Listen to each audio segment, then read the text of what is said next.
Network है। Join करना है ना भैया? हाँ, ज्वाइन करना पड़ेगा। नमस्ते, प्रणाम। और थोड़ा सा विलम्ब हुआ हमको आने में। रीज़न था कि थोड़ा सा ट्रैफिक में फंस गया था मैं, और लोकेशन पे आके गाड़ी में से तो कर नहीं सकता था। और अरे वाह, 6000 लोग देखने लगे भाई जी।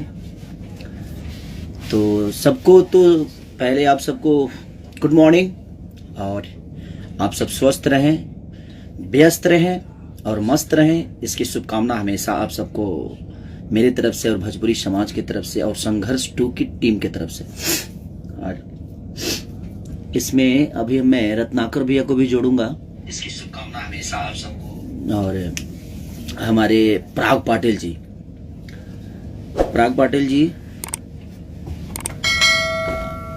आप जल्दी से जुड़ जाइए। और कहाँ से जुड़ता है बाबू?